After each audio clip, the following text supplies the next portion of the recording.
watching CBS 2 News this morning in high definition. And now this type of new breast reconstruction, it does use artificial skin, but not to replace lost skin. It's used to extend and expand the tissues underneath to give a much more natural result. And it can all be done at the same time as the original mastectomy. Very important for women like Suzanne Sullivan. It would have been more traumatic to wake up and have no breasts. Suzanne Sullivan was only 33 when she was diagnosed with breast cancer. Turns out she had the breast cancer gene mutation, so I chose the double mastectomy because I didn't want to always worry that it would be recurring. Nowadays, mastectomies are usually done in a way that saves the skin, and multiple studies have found that, as in Suzanne's case, it is also safe to do a breast reconstruction at the same time as the original mastectomy. But that usually involves several stages in order to stretch not the skin, but the underlying muscle in order to place an implant.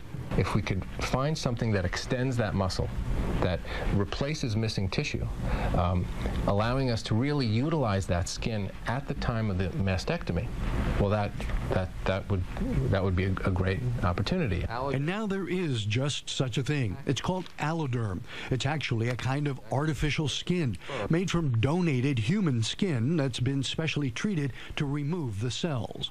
Because there's no cells, you can then actually put it into an individual, and they're not going to reject it or get a reaction to it. Here's how it works.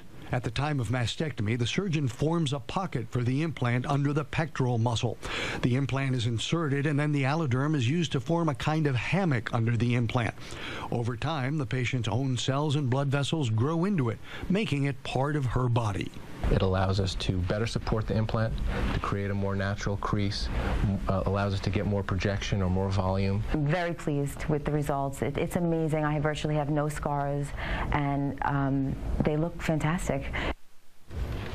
Now, before Dr. Israeli would have had to put in what's called a tissue expander to stretch the muscle and form a pocket, followed months later by another operation to insert the implant. Obviously, this is much easier and it looks better. And by the way, Suzanne is now 2 years after her diagnosis and she's doing well. Good for her. Excellent. So this artificial skin replaces the actual breast tissue.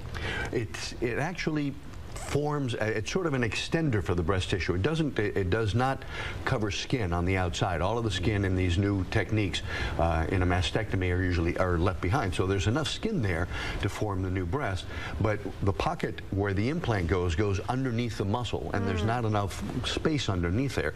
So they lift up the muscle, and then this just gives a little extra, like a hammock or support that extends the tissue so that the implant can be placed under the muscle, gives a much more natural look, kind of supports the implant. But the skin is all there in most cases nowadays. That's all. It's called skin-sparing mastectomy. Wow. The breast tissue is taken out and the skin is left behind. She's real happy, too. She's real very pleased, happy. Yeah. That's she's great. Very happy. All right, what a development. Thanks so much, Dr. Max Gomez.